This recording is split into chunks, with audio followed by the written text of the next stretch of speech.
muy buenas. Hoy nos vamos a meter con una de esas recopilaciones que son, imprescindibles. Y lo hacemos gracias a la gente del genial blog La Playlist del Yeyo. Mil gracias por la inspiración. Hablamos ni más ni menos que de The Ultimate Collection de The Who. Probablemente la mejor forma de entrar en el universo de una de las bandas más gigantes de la historia. A ver, vamos al lío. Es la pregunta del millón, ¿no? Con una banda como The Who, ¿por dónde se empieza? Pues mirad, esta reseña de un fan lo clava. Esta colección soluciona ese problema de un plumazo. No es un simple grandes éxitos, es el mapa del tesoro, la guía definitiva para no perderse nada. Todo bien juntito. Y para este repaso nos vamos a centrar en la primera parte del recopilatorio, el primer disco, que es una auténtica cápsula del tiempo que nos planta de cabeza en los años 60, una década salvaje, rompedora, en la que The Who no solo se dedicaron a hacer música, sino que la pusieron patas arriba para siempre. Venga, pues nuestro viaje arranca a mediados de los 60. La escena musical británica está que arde, y de repente aparecen 4 chavales con una energía, una agresividad y un estilazo que no eran normales. Se convirtieron así, de la noche a la mañana, en la banda sonora del movimiento mod. Lo más alucinante es la velocidad a la que pasó todo. Fijaos en las fechas. En apenas un par de años lanzaron una serie de singles que no eran cancioncitas, eran himnos, auténticas declaraciones de intenciones para una juventud que necesitaba una voz.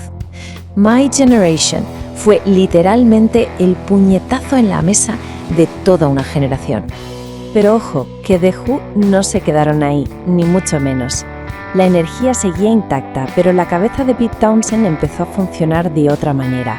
Sus composiciones se volvieron más complejas, más narrativas, pasaron de escribir himnos a contar historias.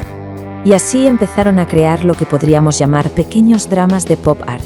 Canciones como Pictures of Lily contaban historias rarísimas, pero geniales, y con ese toque tan británico. Tenían ingenio, eran divertidas, estaban llevando la música pop a otro nivel. Y este es un ejemplo brutal de lo únicos que eran. ¿Quién se atrevía a escribir sobre algo así en 1966? Nadie.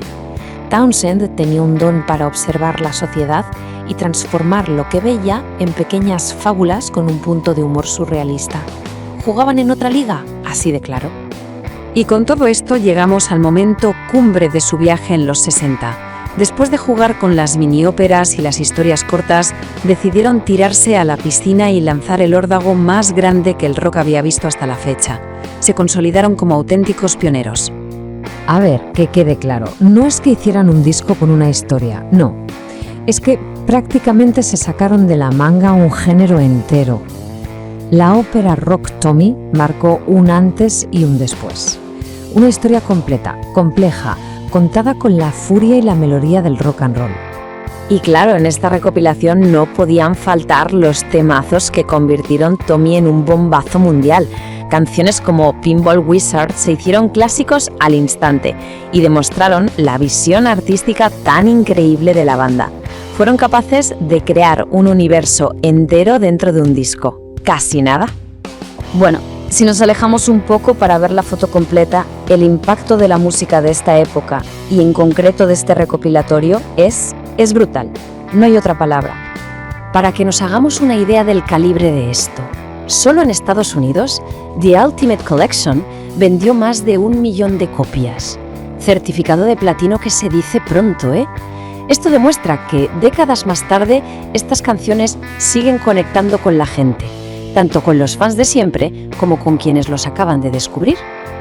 Y aquí viene lo más increíble de todo. Toda esta locura que hemos recorrido, toda esta evolución desde la furia mod hasta la ópera rock, es solo el primer disco de esta compilación.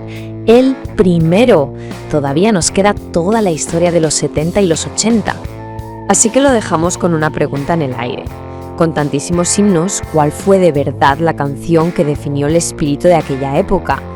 Para seguir profundizando en joyas como esta, de verdad hay que pasarse por el blog que ha inspirado todo esto, la Playlist del Yeyo. ¡Hasta la próxima!